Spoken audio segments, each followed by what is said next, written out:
One thing I want to talk about, and I want all the panel members to chime in, is that in the community where we do the show, we're at Island Park tonight, but we cover, the Long Beach, Oceanside, Island Park area here on the South Shore. And this week, we had the highest profile death of an overdose in the history of Long Beach, when the rising popular rapper Lil Peep died of a drug overdose at 21 years of age. He was raised right here in Long Beach, went to Long Beach High, and he had dropped out, pursued his GED, and tried to get a career in the music industry. So he moved to Los Angeles, and he relied on a lot of the stuff he had been going through. He had been suffering from depression and suicidal thoughts, and he was battling drug addictions of various kinds, including to ones like cocaine and ecstasy. And he was trying to basically use his music to treat himself, basically. He had put out a couple of, in hip-hop, what is known as a mixtape, basically like trial records. And it set up, he got word of mouth, and he had a big cult following on Instagram, and there were a lot of people. He was so blunt, and he was so honest about what he had went through in his life that so many of his fans felt like a very intense personal connection to him and his music. So basically, it just kept snowballing into, getting bigger and bigger.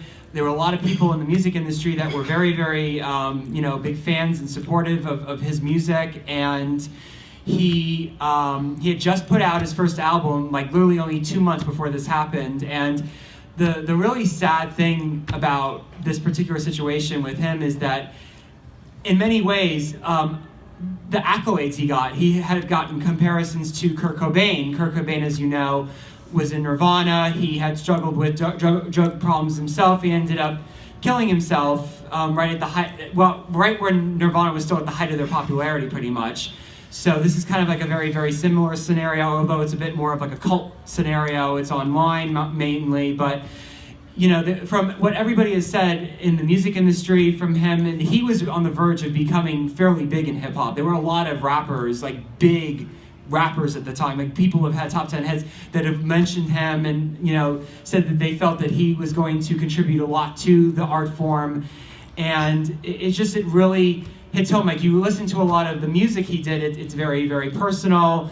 He uses a lot of rock music as kind of a background for his sound, and basically he talks about, he uses it as like a confessional, basically, to talk about his problems with drugs and with suicidal thoughts, and the way he carried himself publicly, you got a sense that this was just a tragedy waiting to happen.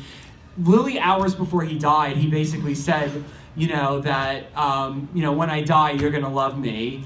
And all the signs were there. Like, he would be openly taking drugs in photos and in videos on Instagram, and he was very, very blunt about just what kind of path he was on. And there was a lot of his fans on Instagram and who listened to his music that really felt a connection to him, like Kurt Cobain, through their own hopelessness, and they realized that it just further confirmation of how really messed up it is for a lot of people. Shelley, you want to expand on that? Yes, I just want to say two things, and I really always appreciate, Rocco, your incisive comment.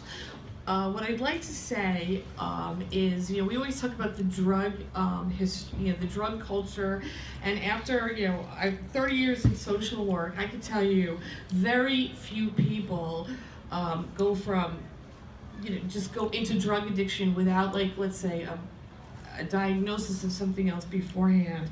And I have also heard that this young man had suffered from depression from the time he was like 6 or 7. And the tragedy to me is that so many of our young people are self-medicating. This young man was out there saying, I'm suicidal, and yet, in our culture, you can say, I have cancer. My mom had cancer. Boom, she's at Sloan Kettering. Within 2 weeks, she had, an 18-hour surgery, probably cost $500,000, and she's out there golfing now. This is not even a year later. But yet, young people are saying, I'm depressed, they're saying I'm suicidal, and then we say we have a drug crisis. Well, what we really have is a mental health crisis that is not being addressed, no matter how vehement these youngsters are trying to express their pain, their suffering, even that they feel so connected to somebody like that. Mm-hmm. You know, I feel connected to the song Imagine, you know, by John Lennon. Yes. Thank God, you know, but these youngsters, you know, really hook into this. Why? And why do we, you know, why are they're self-medicating? Why are we not getting them treatment? Why is it so easy to get cancer treatment, kidney treatment, heart replacements? Why? And why is it so easy to scream to, you know, Robin Williams? You'd think that would have an impact, but nobody wants to deal with the stigma of mental illness. They don't want to be different. I'm different, I'll tell you right now. I'm different, I'm weird, I'm wacky. They used to call me Wacky Jackie when I was a kid, and I hated it. But, you know, I was also the president of my class, and I had a history of depression. And like the heart disease, my son's paternal grandfather jumped off a bridge. Now, I went to every single doctor, the best doctors with what we call in social work a genogram. I told them, my son has a grandfather who was suicidal, a grandmother who's agoraphobic, alcoholism, and yet they just looked at me like, really? I'm like, you asked me about the BRCA gene. I don't have that. But, you know, people will take it off your breast, they'll walk 38 miles for, you know, a less lethal disease, you know, but what are we doing about, you know, suicidality, mental health, and care? Like, you matter. I'm cheering for you because it's people don't want to talk about it in schools. They don't want to talk about it.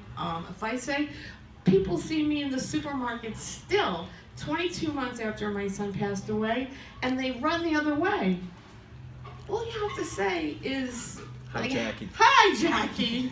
But I wanted to share that. Like, what's wrong with our culture that, you know, you can get cancer at 80 years old and have $500,000 worth of treatment, but you can't get into rehab or mental health, and that these kids who are using are just, I believe that they are self-medicating, then they get addicted, and then they have another whole layer. So it's not just drugs.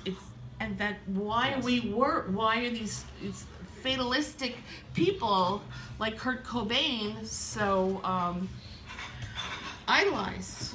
Absolutely not. Stephen, I know Stephen wants to share on this topic as well. Steve? Sure.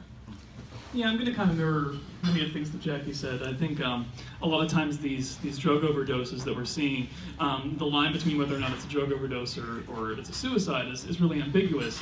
Whether the person espoused that they intended to kill themselves when they took these large doses. And so I would agree that I think that we have a much larger mental health crisis that's happening. I also want to kind of draw attention to a lot of these drugs started off as prescribed drugs as well. And there's a lot of, just to get a little more kind of advocacy and activism in the conversation as well, there's a lot of laws that are being pushed on a federal level to make it easier for these drugs to actually get out into the public and to get into the hands of folks who are going to use them to self-medicate. And so there's a lot of work to be done as far as to on the political landscape to clinch off the availability of these drugs. But on a more base level, we need to make the conversation around mental health more out there in the open. And I think it's great that so many folks on the panel have spoken about their own experiences. And I think it really starts there is saying to folks that I've gone through things that I've thought, hey, maybe a drug would be better than having to deal with this every day. And really engaging with people's empathy and recognizing that there's a lot of vilifying that goes on, not only within the hip-hop industry, but also within drug users.